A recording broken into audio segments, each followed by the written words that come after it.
Inna dinan nasiha, ataupun pada riwayat yang lain ad-dinun nasiha, agama adalah nasihat. Pakan kurang tepat karena kita sering memaknai hadis tersebut.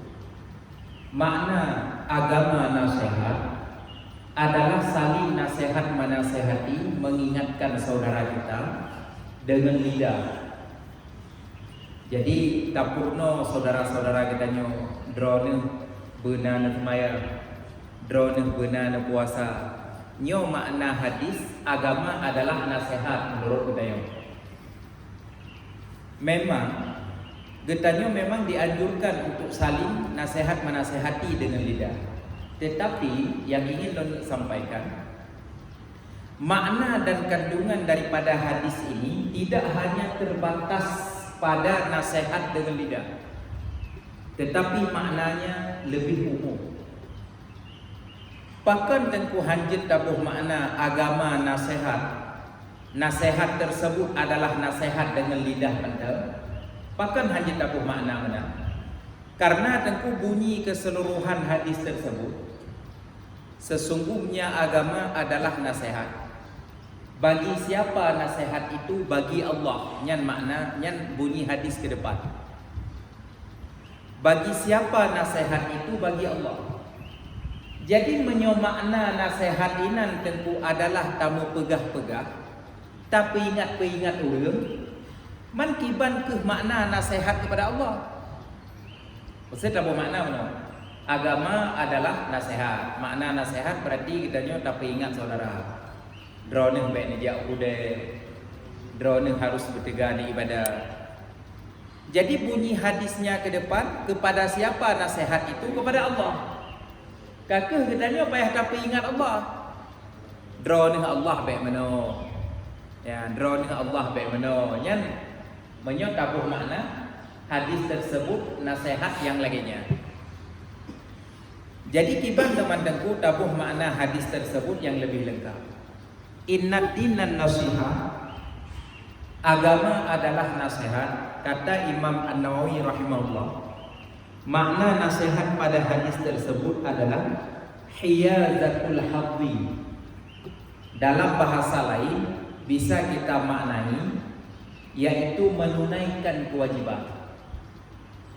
Jadi hadis inna dinan nasiha artinya sesungguhnya agama adalah menunaikan kewajiban. Bukan cuma menasihati dengan lidah. Ya.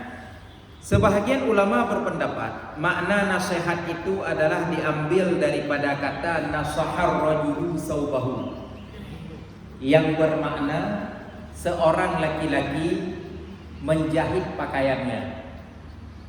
Jadi nasihat itu adalah menjahit. Pakan menjahit, karena menjahit itu adalah memperbaiki sesuatu. Jadi makna nasihat pada hadis, sesungguhnya agama adalah berbuat baik. Nyan menyo di atas pendapat yang mengatakan bahwa kata-kata nasihat itu diambil daripada kata nasahah yang bermakna khata ataupun menjahit pakaian. Ya, nyo sampai eno ile insyaallah getanyo mengerti bahwa nasihat pada hadis tersebut tidak hanya sebatas nasihat dengan lidah. Ya, yang perlelun menor tu. Mesti contoh tanya kan tinggal tak pegah-pegah apa. Mesti takun tengku drone baik mana. Drone tengkunya suah nak belah Honda nya nak beli. Gekun leu. Hai drone pakan le gaduh nak ingat go. Tanya tak tarik itu hadis, hai puhan tak ingat go. Ad-dinun nasihat. Agama adalah nasihat. Ya, ini yang salah. Kenasihat menan yang dimaksud dalam hadisnya. Tapi nasihat yang dimaksud dalam hadisnya adalah lebih umum daripada demikian. Ya, lebih umum. Jadi salah ketika kita mufhum bahwa nasihatnya terbatas pada tapi ingat gol lagi yang mental. Ya, ini salah. Jadi nyau ke kaji tabuh makna hadisnya. Agama adalah berbuat baik ataupun agama adalah menunaikan kewajiban. Sehingga para ulama pegang bahwa kata nasihat tersebut mengandung makna yang sangat lengkap, sehingga tidak ada sinonim dalam bahasa Arab untuk menggantikan kata nasihat tersebut. Contoh misalnya tengku punya dalam bahasa Aceh kan, contoh na sinonim. Lagi mesti kata-kata galak, lon jak ugude. Yang daganto yaitu daganto dengan harok. Lon harok lon jak ugude karena na sinonim. Tapi menyo nasihatnya hana sinonim. Tidak ada kosakata lain yang bisa mengganti kata nasihat karena maknanya yang sangat umum. Ya. Jadi coba kita kalian ke depan. Ad-dinun nasihat, agama adalah menunaikan kewajiban.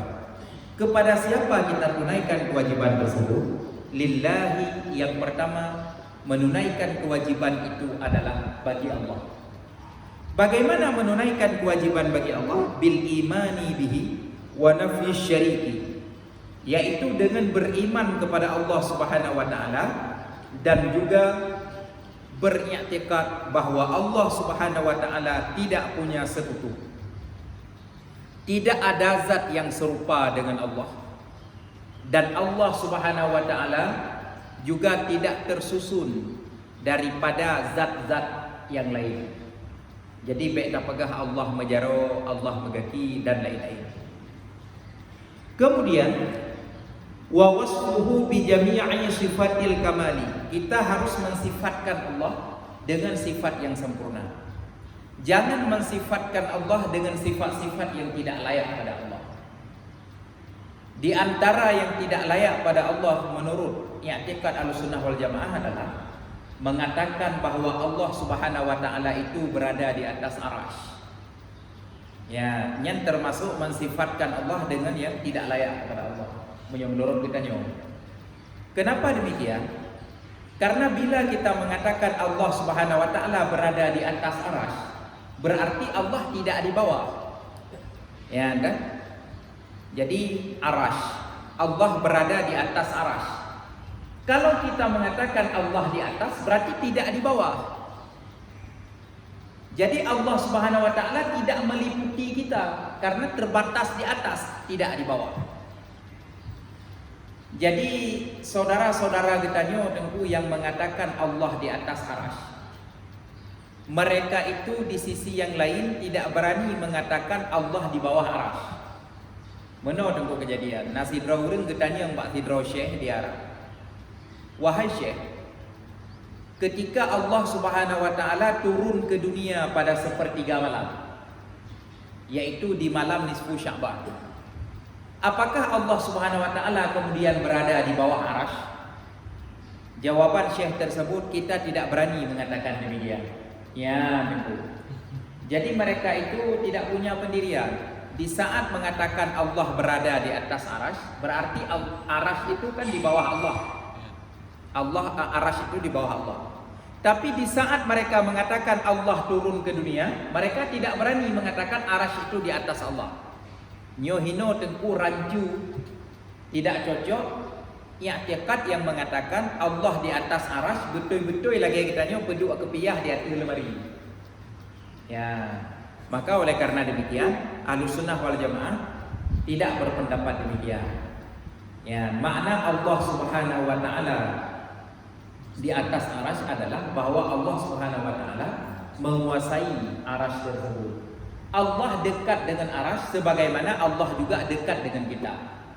Ya, yang benar dengan makna yang mungkin ke tempu-tempu perdalam ketika kitab tauhid.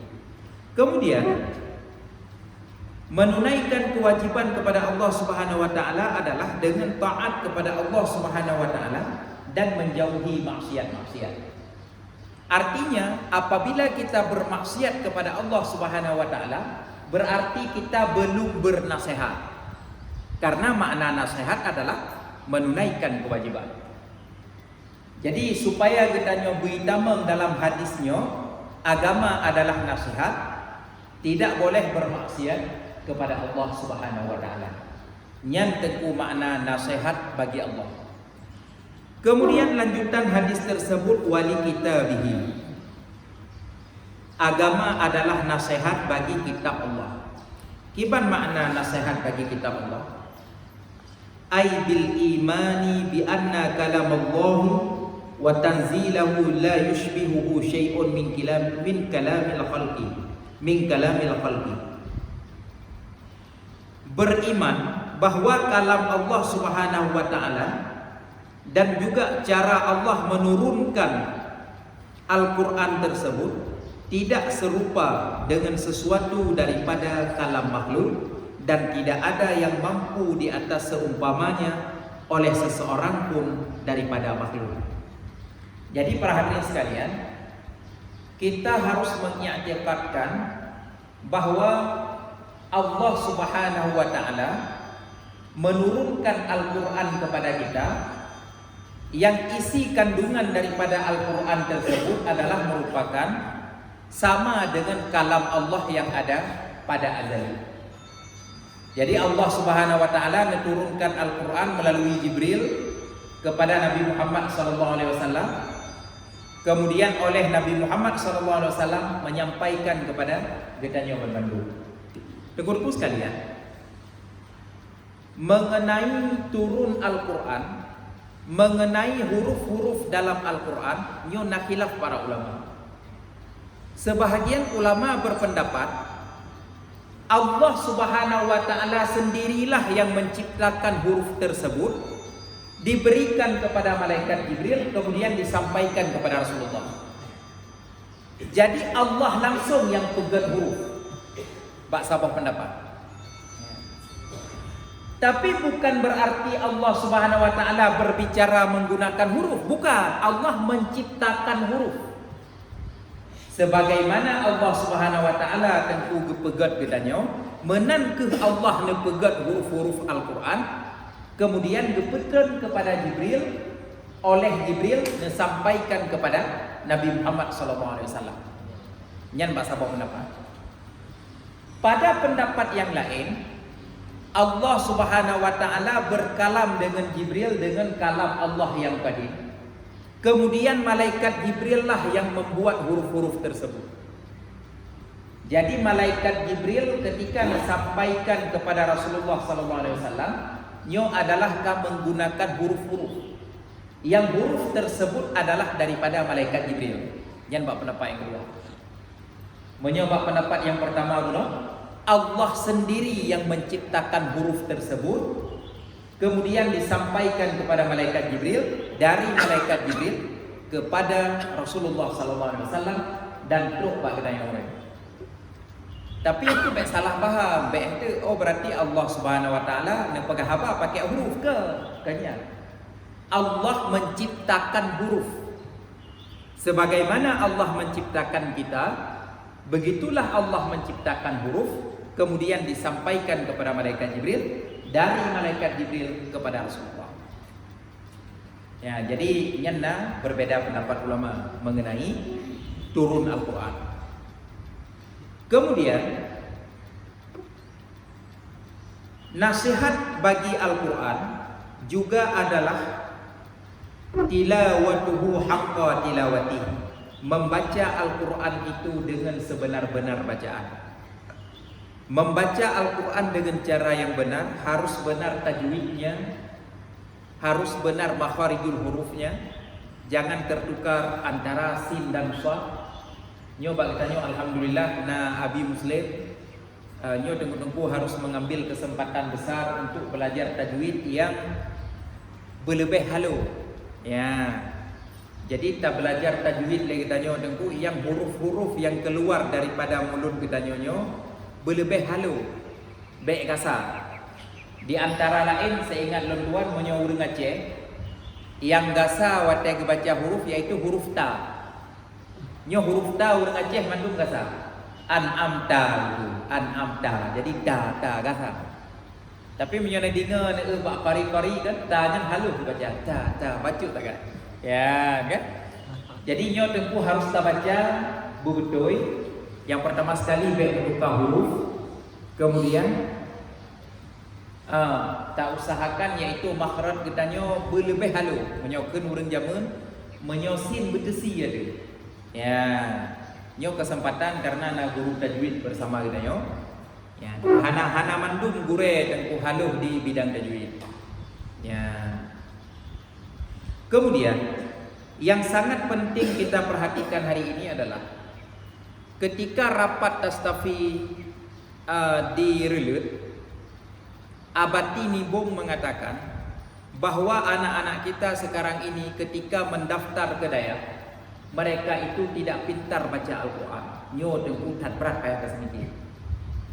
Jadi sehingga urung tastafi uronyo tengku tinggal berfikir program yang raya adalah iban cara balai-balai pengajian di kampung berhasil dalam mendidik anak-anak gedanyo membaca Al-Quran sehingga watetruk udaya bekle payah tak fikir untuk tak perhijab ikra nyo yang masalah tak.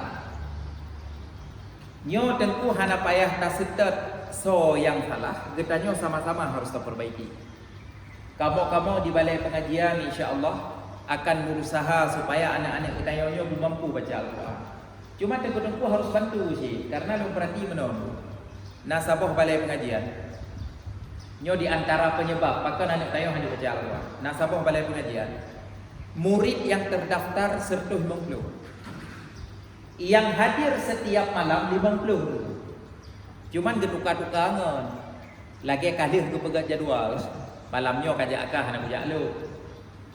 Jadi tengku apabila yang hadir 50 kemudian ditukar-tukar, nanek mit yang 3 minggu cuma hega aja ber, nyo kipan cara tengku dapat selesai Al-Quran. Payah. Maka tanya harus kerja sama aja. Harus kerja sama. Hanjit tak biarkan anak-anak kita nyo lalu waktu malam hana kerja ber. Ya. Dan kita nyo juga harus tak coba pemahaman agama anak kita nyo di rumah. Nyanyo tatanya untuknya dikata kaji tafai keturunan Nabi, aci baca ayat semayang, aci baca Al-Quran, menyobolong kita sampaikan lo mbak tengku. Tengkunya sinya alun punya untuk baca alif lam mim nyo hana bere, tapi punya surat-surat pendek bere. Yang dah pegang apa tengku. Jadi tanyo harus kerja sama tengku. Ya, nyo tengku karena alun ka biasa hino, nyo alun pegang sabuh masalah yang mungkin palain hang tujuh pegang. Uronyo tengku. Salah sabuh masalah, gedanyo bapak-bapak terlalu mengandalkan ibu-ibu. Nyo harus menyadari uronyo dan harus terperbaiki. Gedanyo terlalu mengandalkan ibu-ibu. Watena rapat di balai pengajian yang hadir ibu-ibu. Ada ikut rapat ibu-ibu. Tayo ada tanah laki peng mengtu ribe sapo handa dijik laki karena yang hadir ibu-ibu. Kemudian menyona masa pengajian-pengajian majlis taklim, kitanya juga cuma tak intat ibu-ibu sagai dror dakwah. Hana ada. Ya. Kemudian watena perlombaan anak-anak mit di balai yang na hinan di balai ibu-ibu sih. Bapak-bapak hana di kedai kopi. Jadi kayaknya hana kita dumna ke kemampuan anak kita. Ya. Kemudian menansid di rumah, truk tanya tawa rumah poh 8 malam, tak kalam sinya hana ijabut baru darahnya Pak Mak. Pak Mak. Pakonnya sinya anak ijabut. Berjawab lemak home bunuh ai pegah. Kurang sehat. Ka beres dah. Yang ke-6 saja. Ya. Nyo tayo hanjit le lagi ni. Tanyo sebagai pemimpin setiap mugrib menyogetanyo na di luar tempat, nyo rumah harus tak telefon.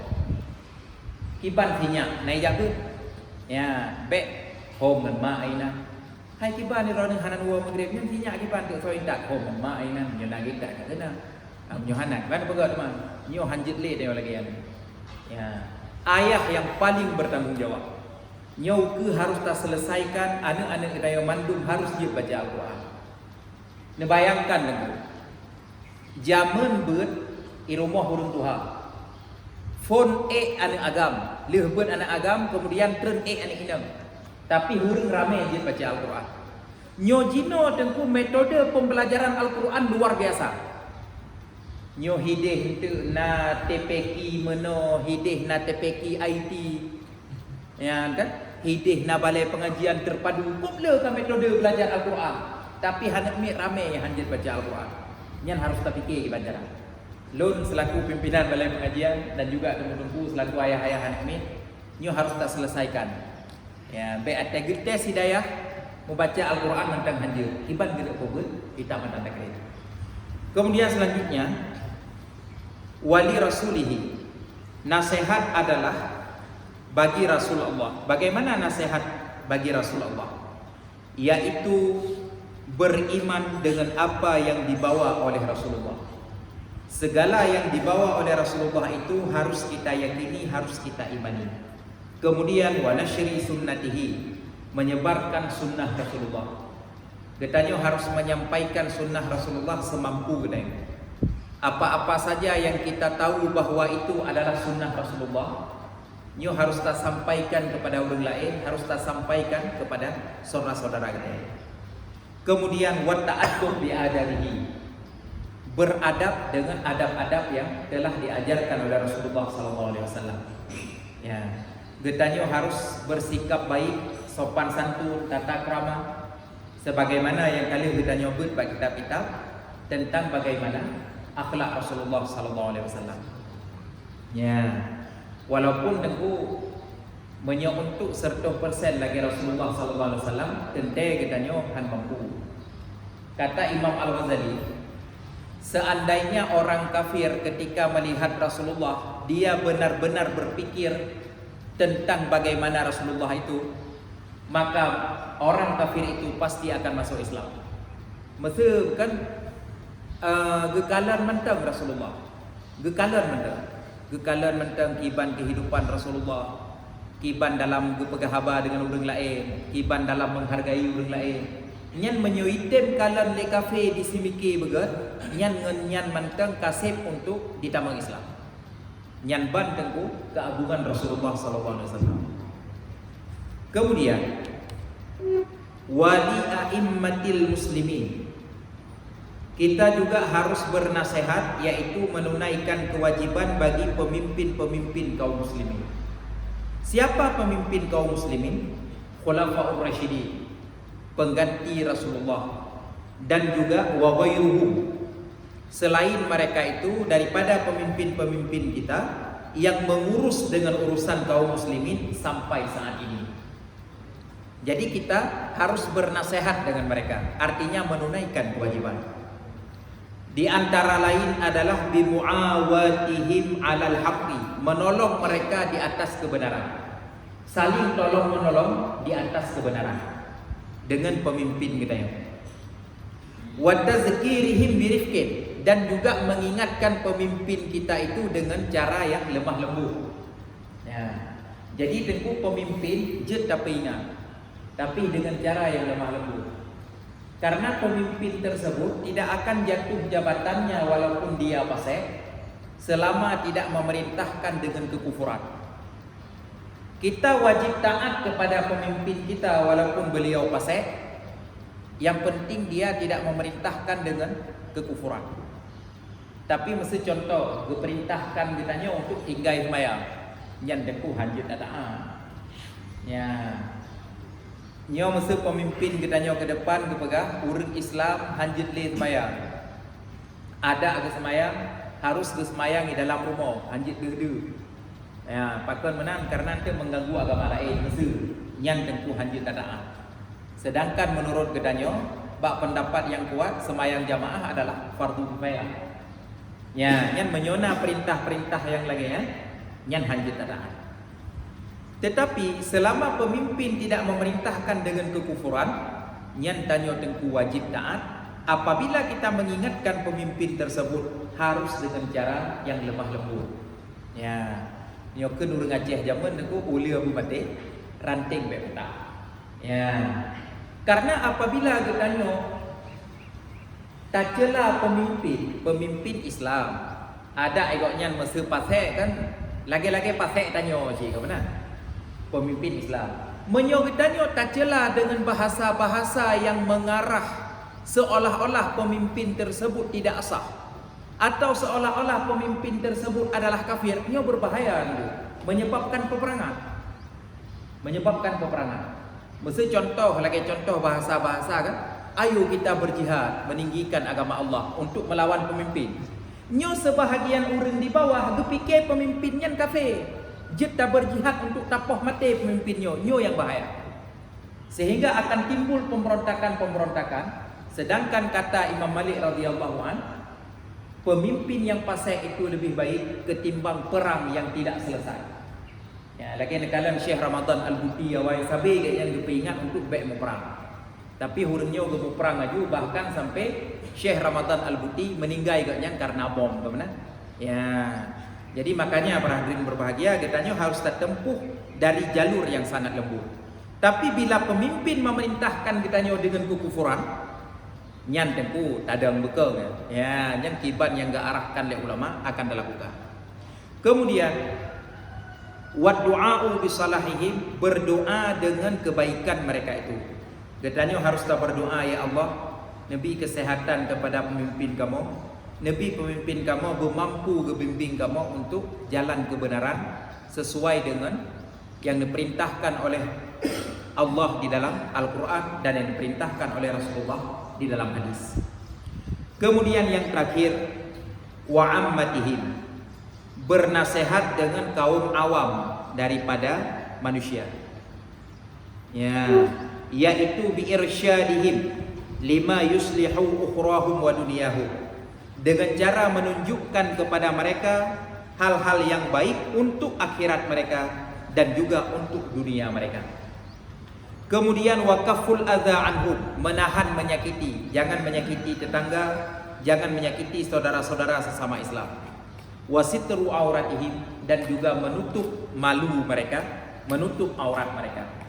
Ya, kita nyo tentu bek biarkan gom male. Nyona hal-hal yang male, nyan menyo kita nyo tak tepu, bek tak ceritakan kepada orang lain.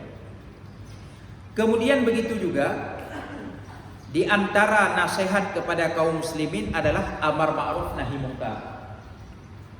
Tak petunjuk saudara-saudara kita nyo mana amalan yang baik, dan tapi ingat saudara-saudara kita nyo mana yang disebut dengan mungkar. Nyan buat bro drone hanjit tepukul.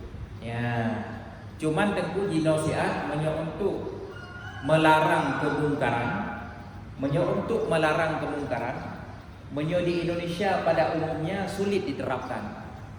Karena pemikiran urang uronyo adalah pemikiran yang sekuler. Ya, seolah-olah memisahkan antara agama dan kehidupan. Jadi mesena urang tengku yang dipubuat mungkar, contoh itu urang telanjang di tempat umum. Tajak katanya tak larang itu, hanjir drone telanjang di tempat umum. Nyan gak nyan mesti akan dikun kepada katanya urusan drone. Ya. Jadi amar ma'ruf nahi mungkarnya tengku katanya tetap wajib, tetapi semampu katanya. Na urang main judi nah. Tajak katanya tak larang, harus tak larang memang. Tapi awak tak larang pada ke hai pu main judi no. Rupanya raya bosoh awaknya yang tayo kan. Ibadah ke puro sandron. Dan raya bosoh awaknya nyen tayo tak atret ju tunggu. Ya, tak atret ju hana payah tamen he. Tinggal tajak lom tak mai beluka. Tak mai apa. Ya, benar. Jadi mudah-mudahan dengan cara tersebut bisa berubah. Ya. Nyok yang dapat sampaikan pada subuh